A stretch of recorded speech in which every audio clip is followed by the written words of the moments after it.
नमस्कार दोस्तों, आज हम देखेंगे दो चरों का रैखिक समीकरण का लेक्चर नंबर 2। ठीक है जी।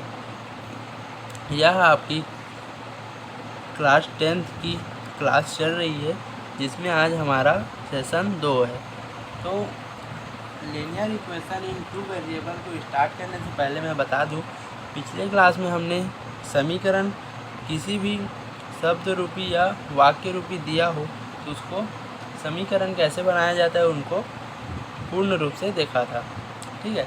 अब उन दो समीकरणों को कैसे हल किया जाता है, उनकी अनेक विधियों को, तो उनमें विधियों में पहले विधि को देखते हैं। तो उसमें जो होता है, यह आपका अक्सर एग्ज़ाम में पूछा जाता है, तो यह इम्पोर्टेंट है आपके एग्ज़ाम के लिए। ठीक है। तो यह है आपका आलेखी विधि। ठीक है, नहीं तो आलेख विधि भी बोला जाता है। ठीक है जी। ये आपका पहला विधि है। तो इसमें कैसे दिया रहता है क्वेश्चन, आपको आलेख मतलब तो समझ गए होंगे कि ग्राफ से बनेगा। ठीक है जी। तो इस किस प्रकार से बनता है, एक क्वेश्चन लेके मैं पूरा हल करके आपको बताता हूँ। ठीक है। तो एक क्वेश्चन लेता हूँ मैं, यहाँ देखिए आपके लिए एक क्वेश्चन लिया हूँ मैं। ठीक है। तो ये आलेखी विधि से बनेगा। तो आलेखी विधि मतलब क्या समझते हो आप, ग्राफ विधि। ठीक है। तो कक्षा 10वीं के 10 स्टूडेंट हैं, मतलब 10 विद्यार्थी हैं, ने एक विज्ञान क्विज में भाग लिया। मतलब साइंस जो क्विज होता है ना, साइंस क्विज हर स्कूलों में होता है, उसमें भाग लिया। ठीक है।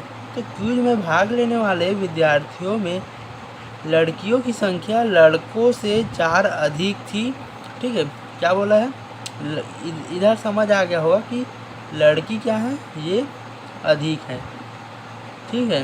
और लड़के क्या हैं, कम है। और कितने कम है, लड़कियों से 4 कम है। ठीक है। और लड़कियां कितने हैं, 4 अधिक है। किससे, लड़कों से। तब लड़के और लड़कियों की क्या बतानी, हमें संख्या क्या रही होगी। ठीक है। अब देखो, विज्ञान के में भाग लेने वाले लड़कियों की संख्या 1 से है तथा और लड़कियों की संख्या y मान लेते हैं। ठीक है जी। तो यहाँ लिख लीजिए, माना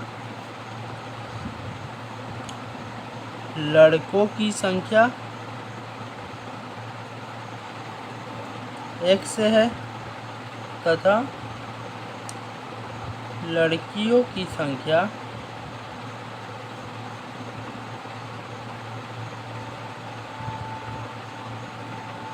y है। ठीक है जी, x और y है।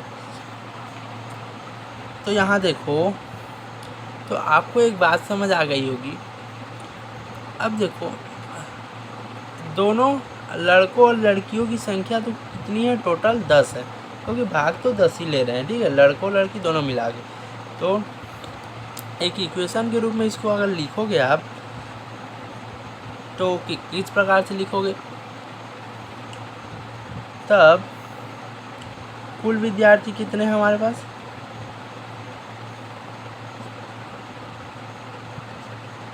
कुल विद्यार्थियों की संख्या बराबर लड़कियों की संख्या, लड़की प्लस लड़का।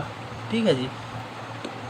अब ये कितने हैं, 10 हैं, और ये कितने हैं, लड़की, ये तो y है। ठीक है जी। लेकिन लड़का कितने हैं, x है। ठीक है जी। अब x plus Y equal to 10, इसको ले लेते हैं हम पहला समीकरण। ठीक है, ये पहला समीकरण है, इसको याद रखिएगा। चूँकि लड़कियों की संख्या लड़कों से 4 अधिक है, तो y बराबर आपको क्या मिल जाएगा, चूँकि यहाँ पर लिखेगा आप, चूँकि लड़कियों की संख्या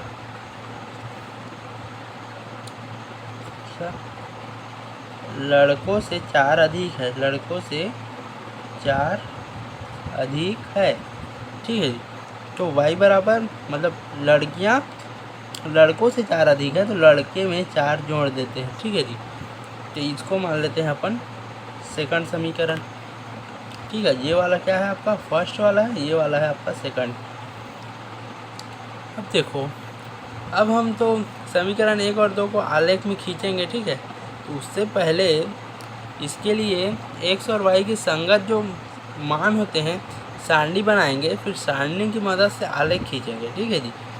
तो पहले दोनों के लिए अलग अलग सारणी बनाते हैं। अब यहाँ देखो समीकरण 1 है, समीकरण 1 में x बराबर अगर 1, 2, 3 और 4 रखते हैं और अनेक मान रखेंगे, रख कर देखेंगे और y मान मिलेगा जो वो संगत मान उसको रख लेंगे, ठीक है जी। तो यहाँ पर देखो एक सारणी बनाते हैं, ठीक है। ये आपका क्या है, सारणी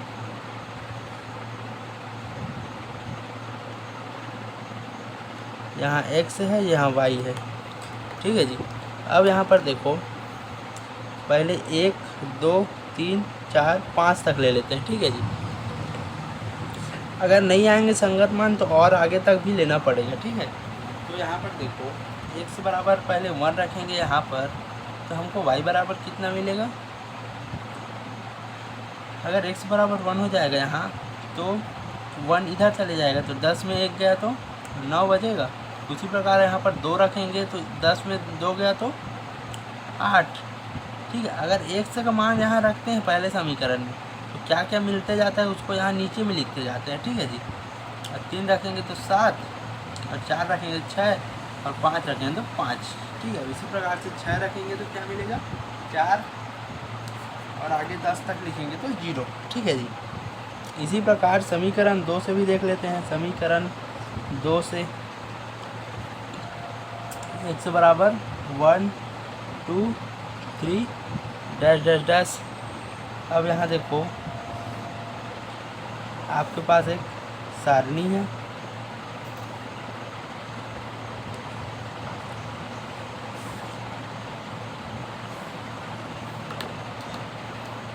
यहाँ 1, 2, 3, 4, 5, ठीक है। अब देखो यहाँ पर 1 रखने पे क्या मिलेगा हमको 5 मिलेगा, क्योंकि 4 + 1 ये। इसी प्रकार अगर 2 रखेंगे तो 6, यहाँ 7, यहाँ 8 और यहाँ 9, ठीक है जी। इस प्रकार से मिलेगा और बढ़ाते जाएंगे 9, 10, 11 तक मिलेगा। तो 2 हमारे पास क्या मिल गए समीकरण। अब इन समीकरण को रख कर एक ग्राफ पेपर लीजिएगा आप। मैं ग्राफ बना लेता हूँ, ये समीकरण भी याद रखिएगा। मैं ऊपर रखता हूँ इसे, अगले पेज की तरफ बढ़ता हूँ। यहाँ देखो अभी देखिए मैं यहाँ पर आपके लिए एक ग्राफ के रूप में x और y अक्ष ले लिया हूँ। तो यहाँ पर जो है ये है y अक्ष, ये है आपके लिए x अक्ष, ठीक है। ये है आपका सारणी 1, यह है सारणी 2। हम लोग देखे थे 1 रखने पर पहला सारणी में 9 आया था, 2 रखने पर 8, 3 में 7, 4 में 6 और 5 में 5, 1 में 5, 2 में 6, 3 में 7 और 4 में 8 और 5 में 9, ठीक है। इस प्रकार से हमको मिला था। तो सभी को एक एक करके क्या करते जाएंगे, हम दर्शाते जाएंगे, ठीक है जी। तो पहले क्या मिला था हमको 1 रखने पे क्या मिला था। थोड़ा सा मैं सारणी बढ़ाता हूँ, यहाँ देखो जिससे आपको अच्छे से दिखे। 1 रखने पे 9 मिला था। तो आपका x अक्ष में कितना है 1 और y अक्ष में कितना है 9, तो यहाँ पर आ जाएगा ये वाला, है ना जी। इसी प्रकार 2 रखने पे क्या मिला था हमें, 2 में 8 मिला था, तो यहाँ पर आ जाएगा लगभग, ठीक है। स्केल से देखते हैं इसको, थोड़ा अच्छे से समझ आएगा हमें, ठीक है जी। यहाँ अब यहाँ देखो तो यहाँ पर है आपका 8, तो यहाँ पर कर देते हैं इसका। उसी प्रकार 3 में 7 मिला था, तो 3 में 7 करेंगे तो 3 के लाइन में करेंगे स्केल को और 7 वाले लाइन से ऐसे मिला देंगे, तो यहाँ पर आ जाएगा। इसी प्रकार 4 का करेंगे तो 4 का क्या है 6 है, 4 का 6 है, यहाँ पर देखो 13 सेंटीमीटर के पास, ठीक है। उसी प्रकार हम अगर आपका किसको करें 5 को करें, 5 सेंटीमीटर यहाँ नापते हैं पहले और 5 के इधर लेते हैं, तो यहाँ पर आएगा आपको। अब देखो ये कौन सा समीकरण से बना है, ये वाला आप लोग जानते हो, ये बना है x + y = 10, जो हमारा समीकरण 1 था। और ये जो बना है किससे बना है, y = x + 4, सेकंड समीकरण जो बना है। ठीक है जी। अब यहाँ पर क्या कीजिए, ये वाला जो सभी बिंदु मिल रहे हैं यहाँ पर आएगा ये बिंदु, ठीक है, इसको लाइन खींच दीजिए एक, ठीक है जी। और ये किस समीकरण से बना था, x + y = 10, इसको लिख दीजिए। और एक बात और जानिए, जहाँ जहाँ बिंदु में जो जो बना है 19 लिख दीजिए, यहाँ 28 लिख दीजिए। आपको यहाँ क्या मिला था, 37, इनको लिख दीजिए। और क्या मिला था हमें, 4 6 और 5 5, ठीक है जी। इसी प्रकार एक और बात जानिए, अगर आप इससे, ये वाला तो लाइन मिल गया, ठीक है, अब इस वाले लाइन को भी इसी हमें ग्राफ में लिखना है, ठीक है, अलग ग्राफ नहीं मिलेगा आपको, इसी ग्राफ में उनको ही बनाना है। तो 1 के लिए क्या मिलेगा आपको, 1 के लिए 5, ठीक है, तो 1 के लिए 5, तो यहाँ पर आ जाएगा आपका, तो 5 सेंटीमीटर नापते हैं यहाँ 1 हो गया, यहाँ पर आएगा। 2 के लिए कितना आएगा, 6, ठीक है जी, तो 2 के लिए आ गया आपका 6। 3 के लिए 7, 3 के लिए 7, ठीक है जी। इसी प्रकार 4 के लिए 8, तो 4 के लिए 8 जो है यहाँ पर आएगा आपका, और 5 के लिए 9, जो आपको यहाँ पर मिलेगा, ठीक है। अब यहाँ पर देखो, ये वाला जो लाइन है वो सभी बिंदु आपस में क्या हो रहे हैं, मिल रहे हैं, ठीक है। ये वाला भी बिंदु मिल रहा है, यहाँ पर भी एक बिंदु है, यहाँ पर भी एक बिंदु है, सभी आपस में मिलेंगे। अब ग्राफ में बनाइएगा तो ये अच्छे से बनेगा, ठीक है जी। तो यहाँ पर देखो, आपको 1 का 5, 2 का 6,